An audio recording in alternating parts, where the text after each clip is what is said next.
Hello, and welcome to helpyourmath.com. Today's video will be covering product rules and how to do them the most effective and efficient way. So here we have the formula which says a function is breaking into two counterparts where there's a multiplication occurring between two x functions. When these two x functions are multiplying, the product rule tells us that the derivative of this product will be the original u function times the derivative of the v function plus the original v function times the derivative of the u function. And once we get to this point, it's good always to simplify your work so that you can always get your critical numbers if need be. So let's take a look at the first problem we have here. Now we notice here I separated this problem particularly this way so that we can see the product occurring. Most of the times we won't get this luxury, but it's good to see a problem that's easy so that we could see it, put it together, do the derivative, and then use the product rule to get the same derivative. So what I'm going to do here first is just put this problem together. And I have for the function of x, I get 3x to the 17th power by using the addition rule for the powers. And what I want to do now is just take the derivative. Here, if I just do the original derivative based on power, I bring the 17 down. 17 times 3 gives me 51. And I subtract 1 from the exponent of 17, which leaves me with just 16. So we see the derivative of this already. But now I'm going to do the same derivative using the product rule. And here we see that we have a u and v, so I'm going to make this my u, and I'm going to make this here my v. So my u is 3x to the 5th power, and my v is x to the 12th. Now my u prime is going to be the derivative of this. So my u prime becomes 15 x to the 4th power by the power rule. Now my v prime, my derivative for the v term, is going to equal 12x to the 11th. The 12 comes down and we subtract 1 to the exponent. Now all we want to do is use that formula right up there. So if I wrote down the formula, u times v prime plus v times u prime, we'll get the derivative of f, of the function of x here. So my u here is 3x to the 5th power, multiplying by my v prime, which is 12x to the 11th. And I'm adding to this my v function, which is x to the 12th power, times my u prime, which is 15x to the 4th. Now if you notice, I'm doing this using these values so that when I'm substituting my terms, it's very easy for me. This is a divide and conquer strategy. It's always good to take advantage of this. Now let's continue this. We have 3 by 12. That's 36. X to the 5th times x to the 11th. That's x to the 16th. So far the left side is good. How about the right side here? Now we have plus x to the 12 times 15 x to the 4th. 15 by 1 is 15. X 12 times x to the 4th is going to be x to the 16th. Now when we sum these two up, 36 plus 15, that's going to give us 51. And the x to the 16 is just the label of it. So here we have our derivative of f, our first derivative of the function of x. 51x to the 16, and that gives us the same thing we would have gotten if we just multiplied these two together. Now as I said before, sometimes it's not so easy to just multiply out a function, and we have to take advantage of using the product rule because it's going to make our lives a lot easier. So this is also another problem we can do just like this first one that we just did here. We can just distribute this x and simplify our work and make it a lot easier for ourselves. In this case we would have x minus x to the 3rd. And the derivative of this is pretty straightforward. We just use the power rule to find the first derivative of x, which is just 1 minus 3x squared. Let's use the product rule and see that it's the same exact work, maybe just a little bit more steps, but if you're looking at problems like these, they're not so easy to do as these are. So it's good practice to get your feet wet if you want to get yourself transitioning from doing an easy derivative to doing a product rule. These are prime examples, right? So let's assign our u to just x. And our v is going to be the second function, which is usually in the parentheses or something. So here we have 1 minus x squared as our second function. So the derivative of the first function is just 1.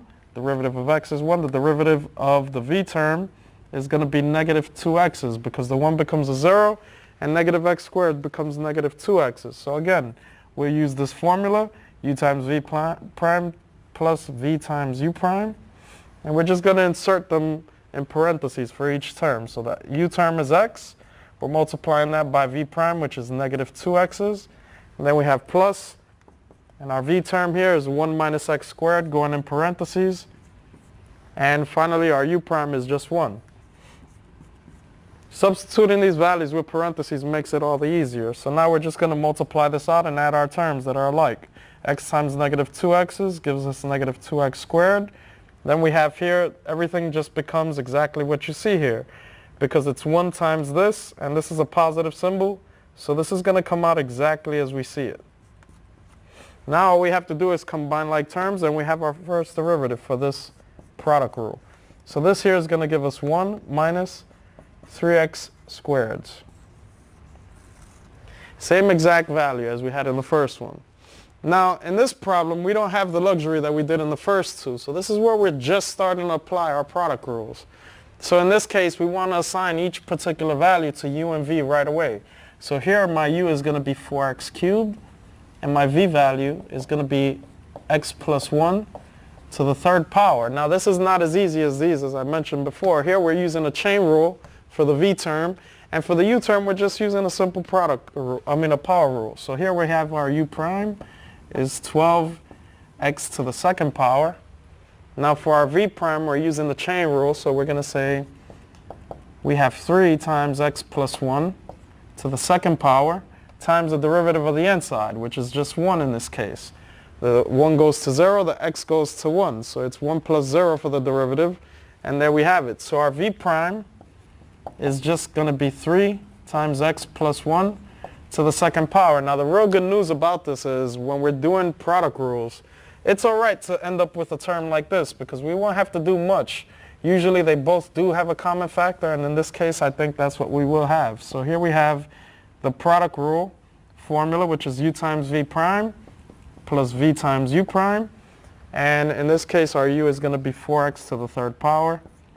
Our v prime is going to be everything we see here, so we have 3 times x plus 1 to the second power. I used brackets to cover it in because it has parentheses in the term.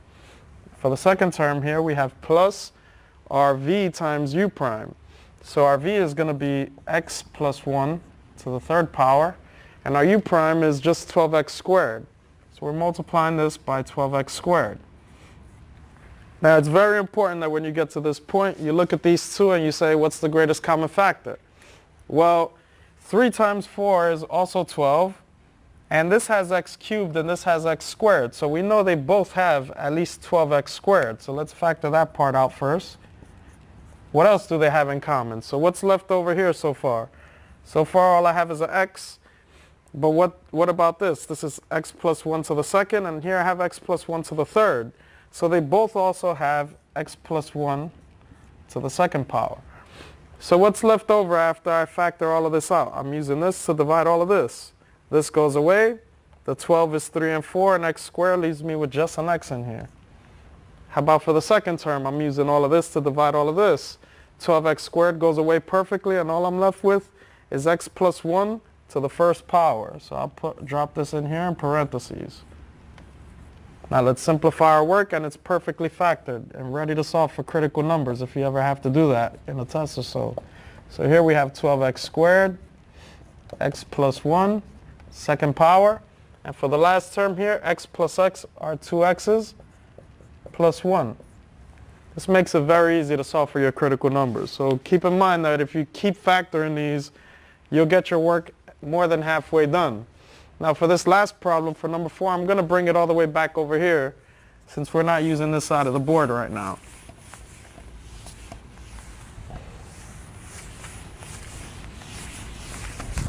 So let's take a look at this question, and we have 4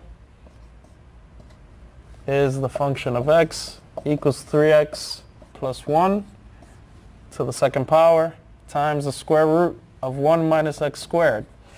This one's probably the toughest problem of all of them. In this case, we have 2 chain rule problems that we're going to do. The first step, though, in this case, because of this radical, is we're going to change the sign to a power function. So we have f of x equals 3x plus 1, second power times 1 minus x squared to the power of 1/2. All right? That's our square root power, and now what we have to do is assign our u and v and get the simplifying, all right? So u equals 3x plus 1 to the second, our v equals 1 minus x squared to the power of 1/2. Now remember, in chain rule, what we're doing is the same thing we did in problem 3. We want to bring down the power, keep the term the same, subtract 1 from the exponent, and multiply by the derivative of the inside.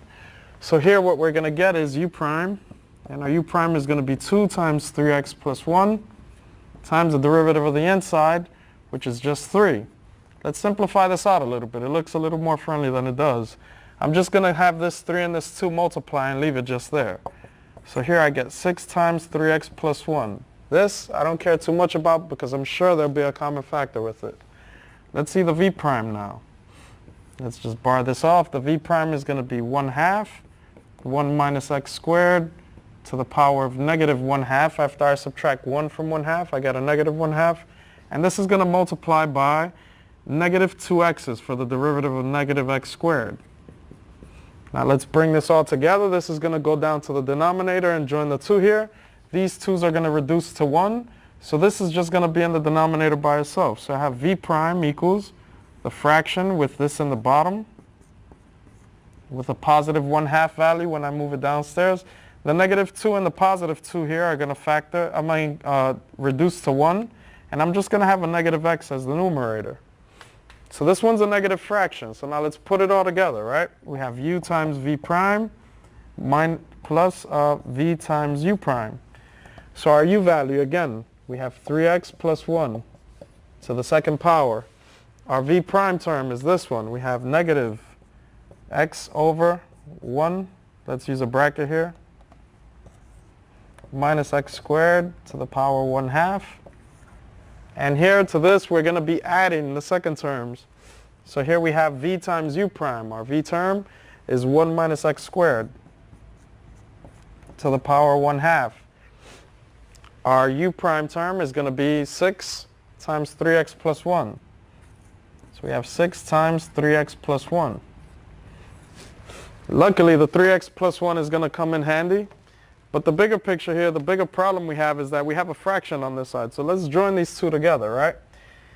Let's not join anything and just factor out that common factor piece, right? We have the 3x plus 1 for both terms. And then we'll do some work with what's left over, all right? So here we're going to take out the 3x plus 1 from each one of these. And this is going to have one of them left over. So the leftover piece is going to multiply by this negative x, which is also over this 1 take away x squared to the power 1/2. On this side, we have a 6. The 3x plus 1 comes out, and we also have this term, and we're going to put all of this over 1. So we're going to have plus 6 times 1 minus x to the second to the power 1/2. Now, we're not completely done yet because we see these don't have the same denominator. We're going to add a 1 under this, and we're going to complete the LCD. The good news is, when I complete the LCD between these 2, I'm going to multiply the top and bottom by this term. Luckily, we have the same term on top, so this times this is going to give me just what's inside without the exponent. But on the bottom down here, I'm going to have 1 minus x to the second power to the power 1/2, and that's going to multiply by the top and bottom here. So I'm going to have this here inside the parentheses occurring. Now, since these are the same, I could just technically get rid of this exponent and this term, and I'm just going to be with this here. So let's just erase that part since I'm running out of space. And this is what I'm going to be left with. So let's say what we have next is 3x plus 1. And on top here, I'm going to have negative 3x squared minus x. And here when I distribute this, I'm going to have positive 6. And then I'm going to have negative 6x squared. And all of this is going to be over just 1 minus x to the second power to the power 1/2. And now I could combine like terms on top. And then we're almost done. So this is also just multiplying by the numerator. So we have here just 3x plus 1. Then we're going to have here negative 6x squared with negative 3x squared will be the final term. I'm going to start with the 6 here. Then we have a negative x, and then we have negative 9x to the second power. And all of this is going to be over 1 minus x to the second and the power of 1/2. Now, is this factorable 54? I don't think so. And so this is just our derivative here. Thank you.